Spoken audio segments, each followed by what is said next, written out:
Hello and welcome to the Road to Autonomy. The Road to Autonomy is brought to you in part by Stantec Generation AV. Stantec Generation AV combines some of the most experienced AV experts in the industry with the resources of a global engineering firm. Stantec Generation AV provides education, consulting, assessment, and guidance to any industry interested in autonomous vehicles. Learn more at stantec.com.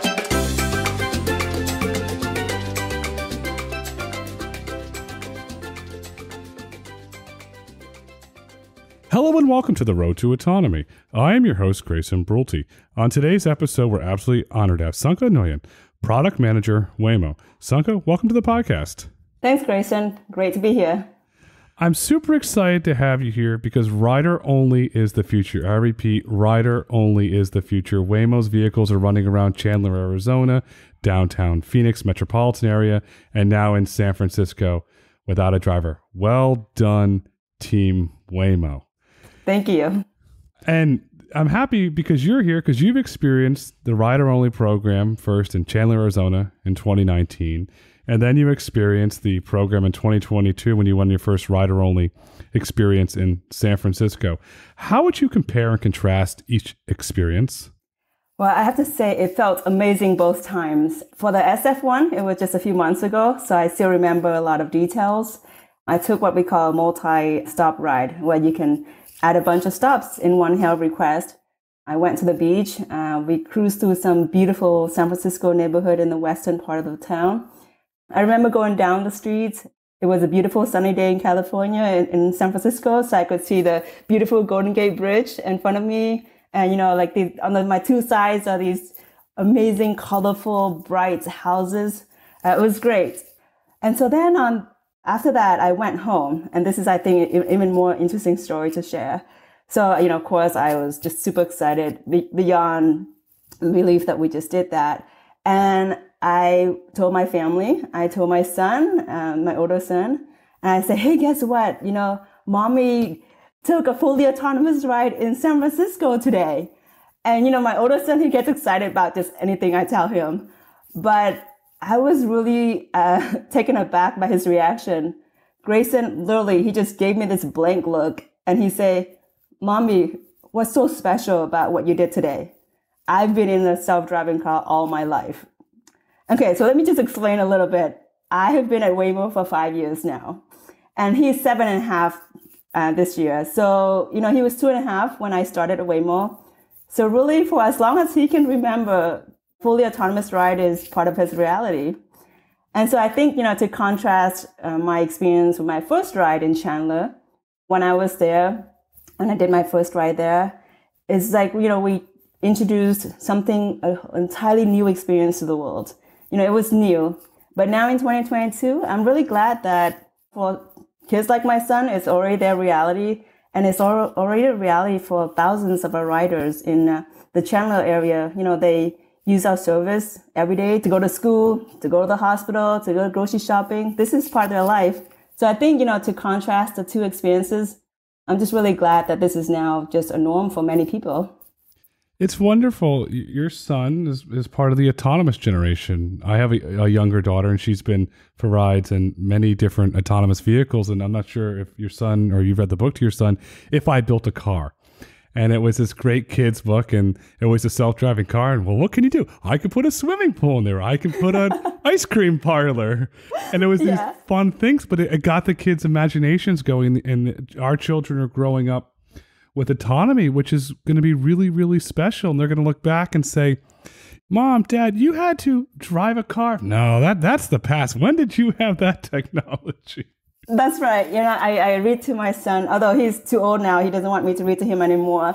But, you know, a few years ago, I would read books and, you know, we just have a bunch of different books, and one is on robots.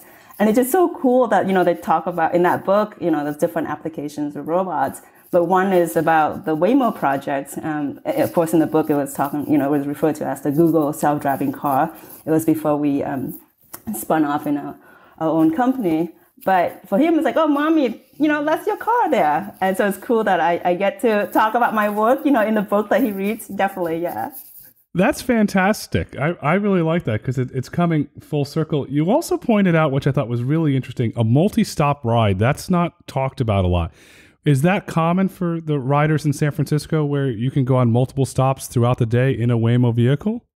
That's right. So we realized that, for some riders, maybe they just need to stop and go pick up their dry clean really quickly. But for some, they know that, hey, I'm going to be here for an hour, but then I know that I want the Waymo to come pick me up in an hour. So we thought that this is a valuable feature, and we built it, and our riders are using it. I would call it more than a feature. You're integrating Waymo into their life where they don't have to think when they need to go from A to B, the Waymo vehicle's there to take them there. That's right, yeah. The Waymo technology has come a long way. You went in your first rider only in 2019, your latest in 2022. How would you describe how the Waymo Driver has matured? I can say that every aspect of our Waymo Driver has matured since our first launch in 2019 with the Chrysler Pacifica. And our latest system, what we call the Waymo Driver, is the 5th generation. So you can see, I think for many people, the most visible change is the vehicle platform, right? Because that's just very obvious. And so, we had the Chrysler Pacifica, now is the Jaguar I-Pace. And I think the next layer that people might see the change is the sensor suite. We updated, improved our sensor suite, LiDAR, radar, all the entire vision system. Some of the improvements I can tell you is that now together we can see objects much, much further away. We continue to have the 360 degrees coverage, can see images sharper. We have higher dynamic range. So what that means is that we have similar performance, sensing performance, whether we're operating in the bright sunlight or dark at night. So those are some examples. And I think, what's much harder for anyone to see is our software stack. That's not so visible, but our team has made huge improvements in all areas, including perception, behavior prediction, and planning, just to name a few. I think from a consumer or an individual walking around the streets, the new vehicles are snazzy looking. They've come a long way. They look good. Yeah, it's nice. It's nice to be riding around in one of those. I feel special. I don't have one at home. You have to have a dedicated parking spot in your driveway in front of your building. Says, okay, I'm ready to go. Here comes the snazzy vehicle. That's right. So the software stack, Waymo puts out a lot of great videos on LinkedIn and Twitter showing how the software stack can do a lot of really wonderful videos around lane changes and maneuvering. There were several videos around interacting with cyclists and pedestrians. So the public is seeing that there. Your sensor performance is outstanding the way that's growing. Is it the improvement in the software, the advancement in the sensors which allowed you to expand to downtown Phoenix, and now which I think is the crown jewel of awesomeness, the Sky Harbor International Airport? For sure, maturing the Waymo Driver really allowed us to expand our Waymo One service. But I think there's a few other factors. First and foremost, for us at Waymo, it's really important from the very beginning that, whatever we build, the technology that we're building, that we know that we need to be able to deploy it in different environments and different cities. And so what we have is what we call a generalizable tech stack. What I mean by that is, Grayson, I've been driving for 20 plus years. I grew up in Seattle, drove the big hills in Seattle in rainy weather, and I moved to Michigan for grad school, and I lived in Boston for my first job. So I learned how to drive in the snow there. But whatever the experiences I have, you, Grayson, can't really benefit from those except for I can give you a few tips. Likewise, wherever you drove, I can't really benefit from you except maybe you can share hey, for Florida, this is the weird things that we do in Florida. But beyond that, I can't really benefit from your driving experience like how you can't benefit from mine. But what's really cool about the Waymo Driver is that driving experience from any one vehicle, it benefits the entire fleet. And so that's really what we mean by the generalizable tech stack. And so what that has done is that it helped us, the driving experience that we learned from Phoenix East Valley, help us, launch rider only in San Francisco very quickly. Similarly, what we learned driving in a dense urban environment in San Francisco, help us launch in downtown Phoenix recently. And then the other two important factors is operations and getting the real feedback from our riders. So we're learning how to get our operations going smoothly. Having a fleet of cars is a really big operational feat. So we learn how to do that. And we've been over the last 2 years, I think the benefits that Waymo have is like we have riders, real people using our service for their everyday needs. So we incorporate their feedback in our product. Yeah. Feedback's key. So Boston, you have the roundabouts, and certain times on the highway they can drive in the breakdown lanes. You have to live in Boston, be a Bostonian to know those driving things. In Florida, you have to learn to drive in a monsoon. And you're right. So then you can export that all into software and say, okay, we've got roundabouts in Boston, we've got monsoons in Florida, and we've got windstorms in Arizona. Let's make a better driver. Yeah, that's right. And you look at places where I'll use a very nice word. There's interesting driving behaviors. It's airports. There's a lot of stress and anxiety. I'm going to miss my plane. Oh, well, there's traffic. I got to zoom around that. I can't be late. The TSA line could be an hour. No. And people drive erratically, and I'll use the term interesting, at airports. As you improve and you use the word mature and you eventually open up Sky Harbor to, let's just call it residents of Arizona or tourists flying in there, what will that experience look like? The airport experience, just the airport in general, is just a very important part of any transportation ecosystem. So right now, like I say, we're just like scratching the surface of what this experience, what is the ideal experience might be like. And actually, what an ideal experience for me may not be the same for you where you are. And so for us is really, I think, an area for us to research because we think that we can offer and be a part of the solution, but we think that there's many other solutions that can complement ours. So, maybe in some cities that mean that we are the first leg of the trip. And then for others, we're the last leg. And maybe some other ones where you can help the rider in their entire journey. So I think it depends. And I think it's still early for us to say. The entire journey goes to what you stated about multi-stop rides in San Francisco. And you think about the airport, and as I mentioned with the anxiety, will you get to the point where you get Sabre data or airline data that says, okay, this plane is going to be delayed or this plane will be on time. So when the individual's getting off that plane, disembarking the plane or showing up to the airport, that the Waymo driver can be there waiting for them. So they're not saying, okay, where's this Waymo vehicle? Where is this? No, please go to spot A or spot B, and away we go. I think, like I said, for me, the airport pickup and drop-off experience is a big need for our riders. I go to the airport a lot for business, for pleasure, but I think for us right now is just at the beginning. We're getting data from our own employees, and I know our UX researchers are also doing, have projects to explore what this experience is like. So I think we're still learning, early phase. Maybe invite me back for another talk when we have more to share. Well, all right. You have an invitation to come back when maybe we can record it in a Waymo vehicle at the airport, and we can document the whole journey. And there we go. All right, deal. Awesome. So I've been to Arizona, Phoenix, Scottsdale many times, and you have Scottsdale. It's 8.4 miles door to door from Sky Harbor. Annually, 11 million visitors visit Scottsdale. It's got a $3.3 billion annual economic impact from tourism, supports 27,000 jobs. As you look to the future, are there plans to eventually connect Scottsdale to the airport just based on the tourism demand there?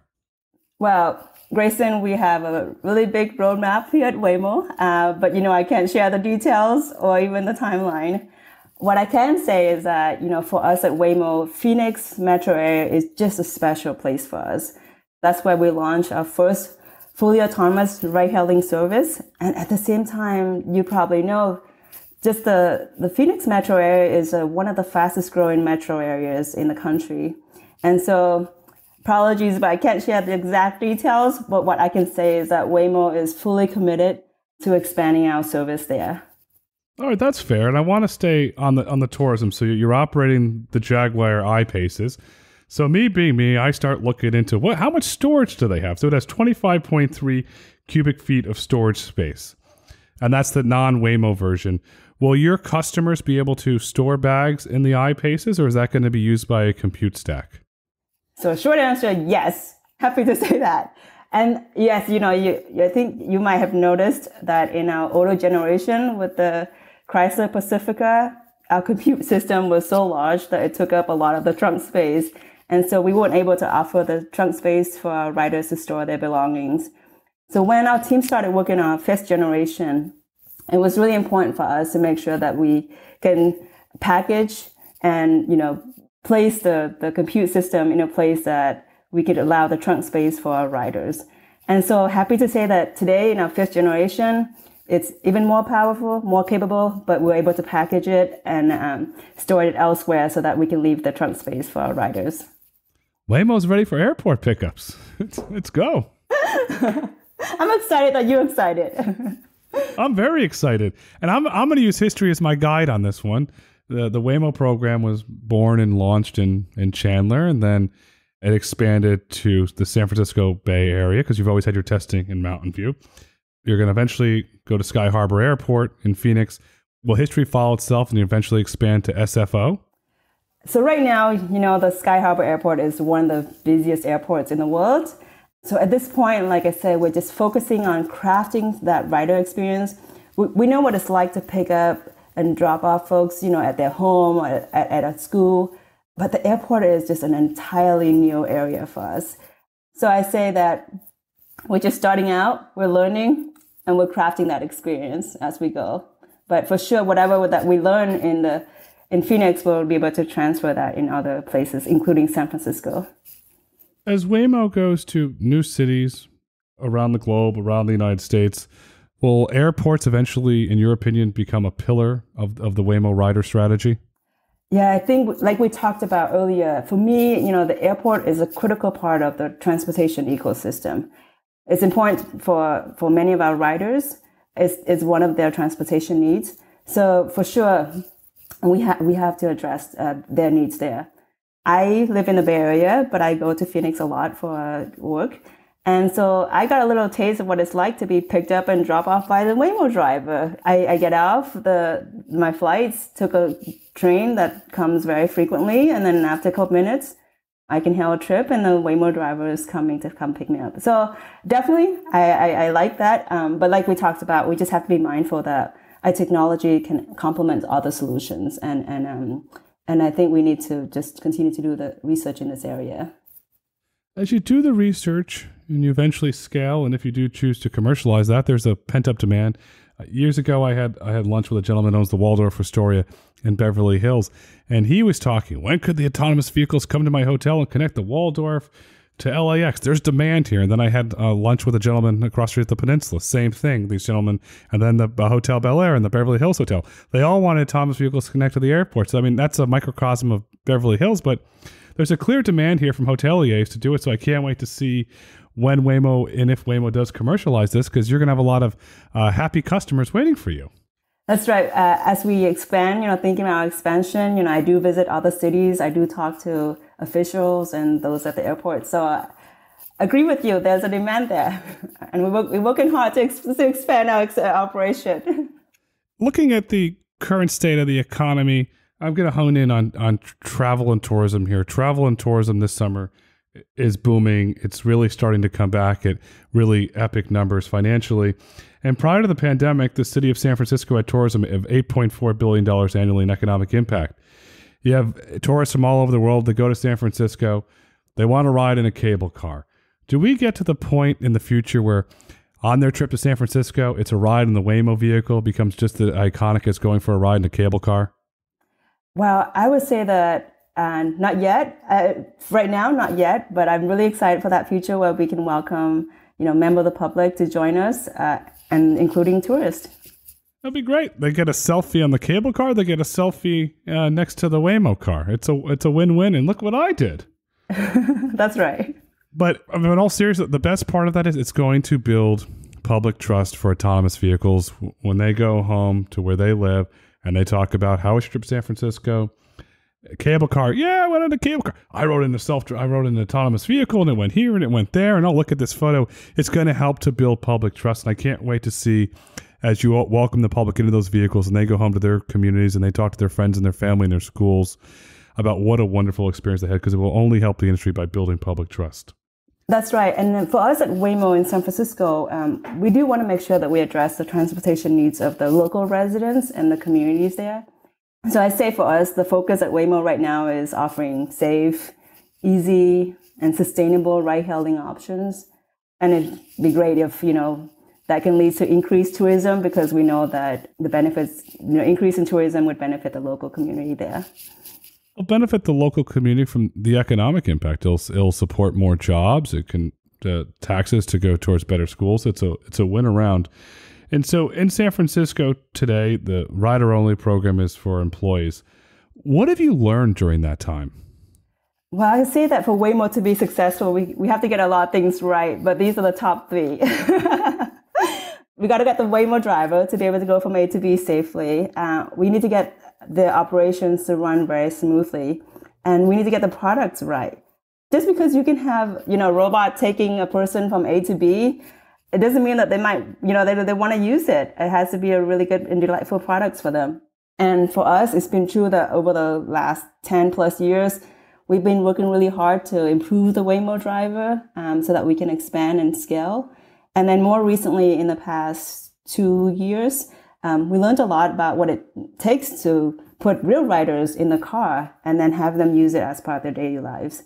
And so for San Francisco, it's our early days. As we talked about earlier, it's a whole new vehicle platform. So what is the experience like? And so we're trying to learn what does it mean, to be in this new vehicle experience. And I'll just give you an example.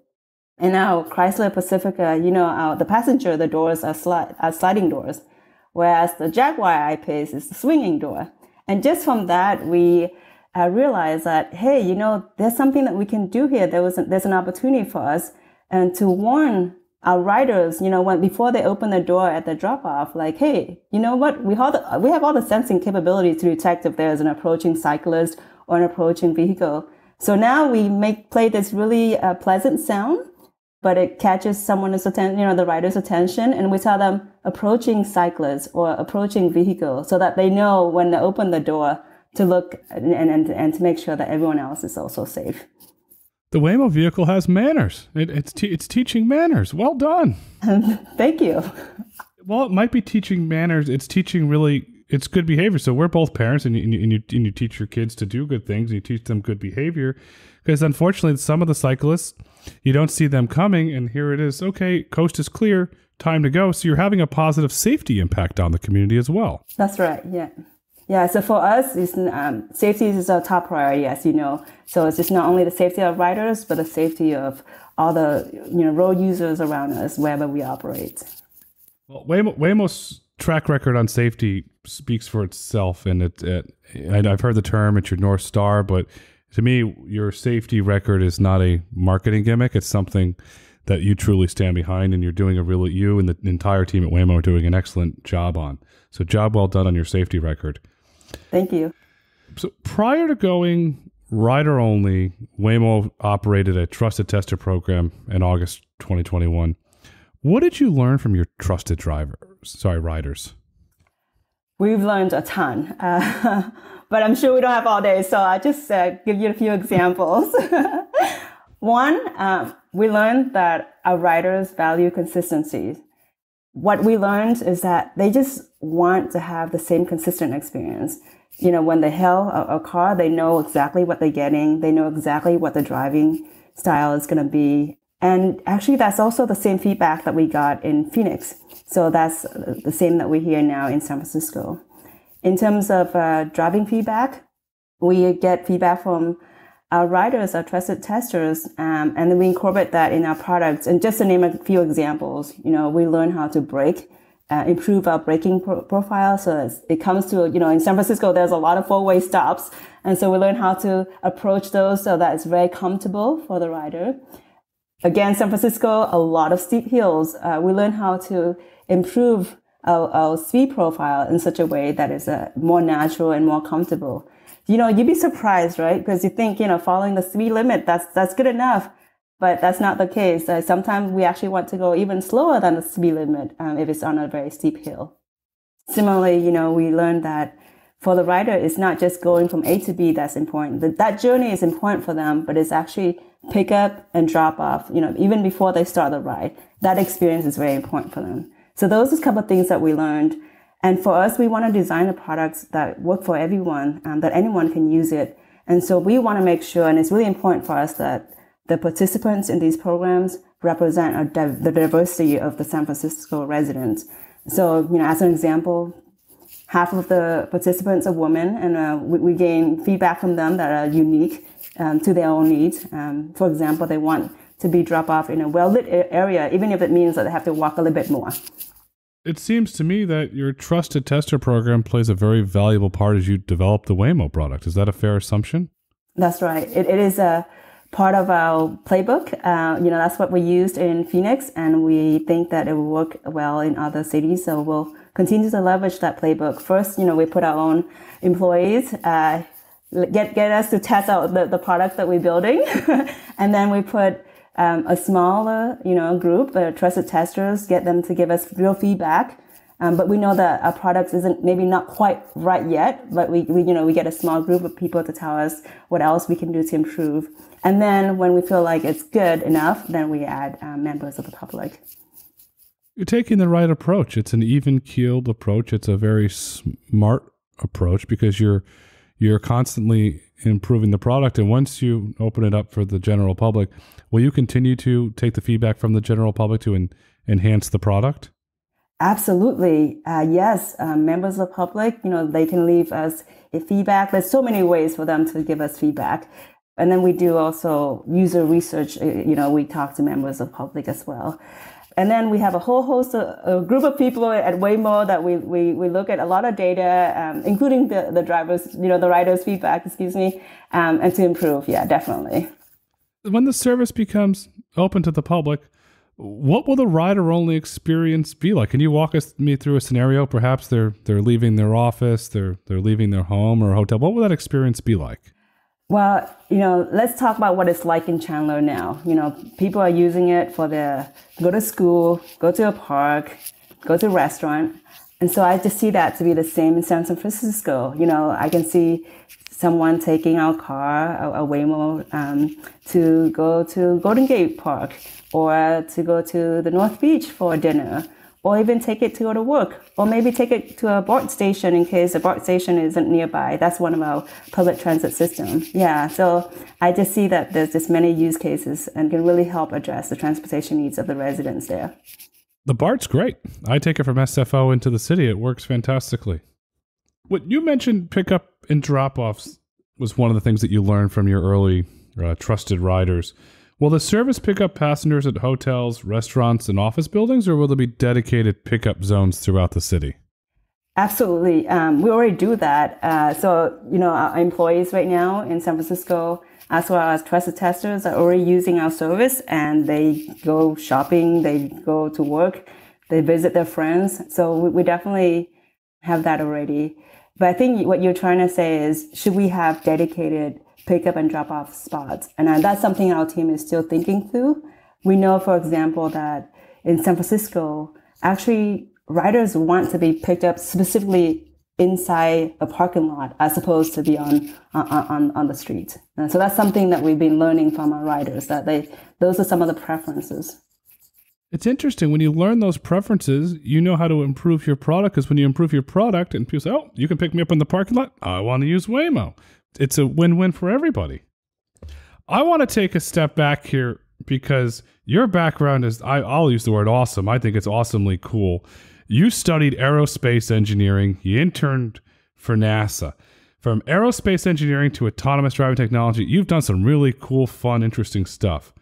What is your advantage in your background in aerospace engineering giving you when it comes to developing autonomous driving technology? So for sure, I lean on what I learned from my studies and also my previous job to help me solve problems at Waymo every day. So I can say that, aerospace engineering has translated well for me in this field. There's a couple of things, first, I'm comfortable solving problems that people haven't solved before. There's a lot of gray areas. And, just in any standard engineering education, you learn to take very large or complex problem and you decompose them into smaller problems. You got to make sure the interfaces are right, all the assumptions are correct. And then you mentioned about my aerospace background, but before Waymo, I was at another company, MIT Lincoln Lab. And so there I learned how to lead projects with a very large team. I learned how to trust my teammates who are experts in what they do in their areas, right? I learned how to influence and motivate my teammates so that they deliver on the projects, and so that we all can achieve something big together. But at Waymo, I'm still learning something new every day. Every single day, there's something that I'm learning. But I think, at Waymo, sure, an aerospace engineer could do well there. But on a typical day, I interact with so many people. Just to name a couple, my teammates, in a meeting, I would be in a meeting with user experience researchers, designers, someone in a legal team, communications, public policy, safety, just to name a few, and of course our engineering team. So for me, to circle back to your question, you asked about the advantage of having an aerospace engineering degree. In my case, it works well, but I can say that at Waymo, we value a very diverse team. And so I think there's room for many people. Yeah. You got aerospace engineering, Lincoln Labs. Lincoln Labs was really cool because the radar research with the ground penetrating radar, all the radar research that came out of Lincoln Labs was fantastic and it's had a positive impact on the advancement of radar technology. I know most of it's classified, so don't worry, I won't ask you anything about Lincoln Labs, just besides to say that really cool research gets done there, and that's public. That's right. And what's public that I can mention is that I used to work on a high energy laser. So that was really cool. All right, we got one thing out of Lincoln Labs. Now I want to move on before the government taps this podcast. In your opinion, how do you see autonomous driving technology evolving over the next decade? For me, at Waymo, our mission is to make it easy and safe for people and things to get where they're going. Grayson, on average, I learned this, 1.3 million people die across the world due to car crashes. And then another 50 million people suffer from injuries. And, I quote the statistics to you now, and I'd say the same thing just a month and a half ago when I had another interview with a news reporter. And that interview happened in the morning, and I say these statistics. And then on my way home that day, I was at work. I was just a few miles from home. I got into a really bad car crash. I mean, my car is completely total. Thankfully, I'm fine. I was going straight. I entered an intersection. I didn't have any stop sign. I have the right of way. The cross street, there was 2 stop signs. The person who made an unprotected left, they just didn't look, or they just ran the stop sign. And I was already, going at 35 in the intersection. I saw her coming in, try to, hit the brake, but not fast enough because I just didn't have time. So for me, what's really important, and then what I'm really, really excited about is to see the autonomous driving technology helping to improve road safety. But I think beyond that, there are just so many possibilities, right? I think you and I, if we look back when the cell phone or the mobile phone were first invented, it was just a way to help people be able to continue conversations, not tethered to a cord or to the wall. But now imagine what we can do with a phone, right? We can practically do everything in our lives now, thanks to a phone. And so for me, I'm really, truly excited for what to come with this technology. And just to give a concrete example, I'm sure you can relate, as a mom, I'm excited to pick up my kids at the end of the day, and they're really chatty, but I'm driving, so I got to pay attention to the roads. I can't give my older son, his full attention. He's really excited to tell me about what happened at recess, who he played with, and was today a dodgeball day or a basketball day or a soccer day, and I'm genuinely excited and I want to hear all these details, but I have to pay attention to the road. So just one small example, but it's just to really highlight, I'm just excited to have this technology so that I can be in the backseat with my kids and give them their full attention. It's going to increase family time. It's going to increase safety because the unfortunate story that you shared is a common story of individual drivers not paying attention or being distracted. The cell phone it's publicly stated as a leading cause of distraction. And I want to point out the Waymo driver does not get distracted. He doesn't get drowsy. He doesn't do drugs. He doesn't drink. It has one goal: to get you to and from your destination safely, and that's game-changing. Think about this: as you scale up your technology and millions of individuals around the world can use your technology, how many lives can be saved?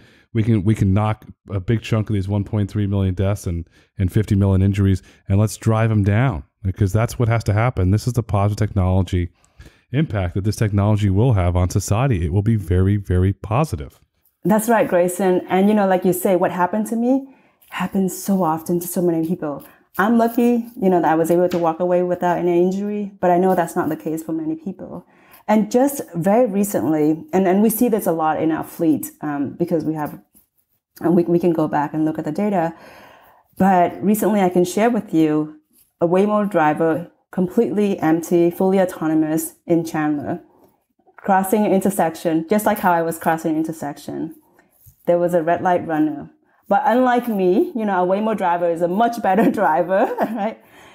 The Waymo Driver was able to see that, hey, I think there's someone who's going to run a red light. And so the Waymo Driver slowed down, already entered the intersection, but knew that, slowed down, let the red light runner through, and then continue. We were able to avoid what could be a really bad crash.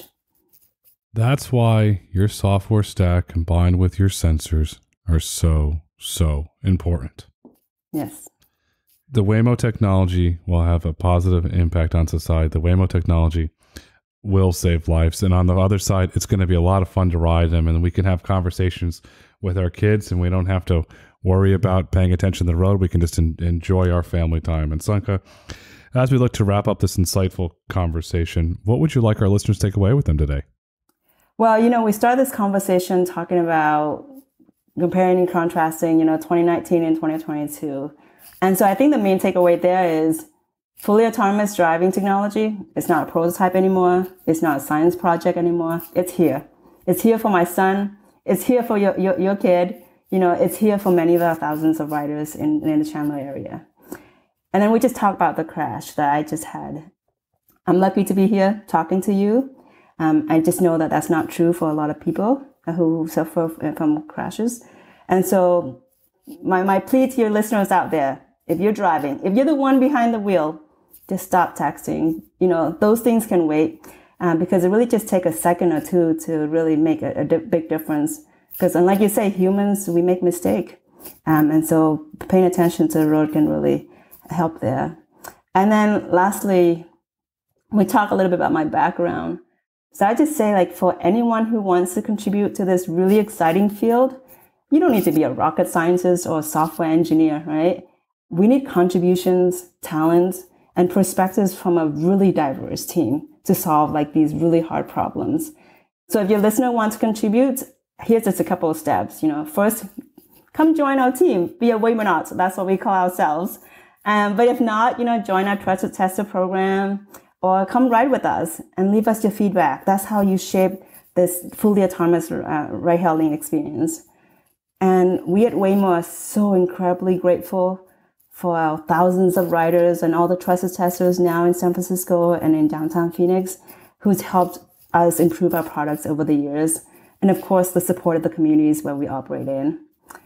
And Grayson, thank you so much for having me on. It's been really fun. Oh, this has been a lot of fun. And I'm going to go back to your background. You interned at NASA, so you're a Waymo, not an astronaut. There we go. You see, your background is going to continue to go throughout your whole journey here. Yeah, that's right. As Sonca said, fully autonomous technology is here. Fully autonomous technology is having a positive impact on society, and fully autonomous technology eventually will move us everywhere we need to go, because the future is bright, the future is autonomous, and the future is Waymo rider only. Sonca, thank you so much for coming on the Road to Autonomy today. Thank you so much for having me. You're welcome. Thanks so much. Bye-bye. Thank you for listening to the Road to Autonomy podcast. If you've enjoyed listening, please rate, review, and subscribe on your favorite podcast platform. Want to get in touch? Follow us on Twitter at Road to Autonomy, or email podcast@brulteco.com. The Road to Autonomy is produced by Brulte & Company. The views and opinions expressed on the Road to Autonomy podcast do not necessarily reflect the views and opinions of Brulte & Company. The content discussed on this podcast is for informational purposes only and should not be taken as legal, tax, investment, or business advice.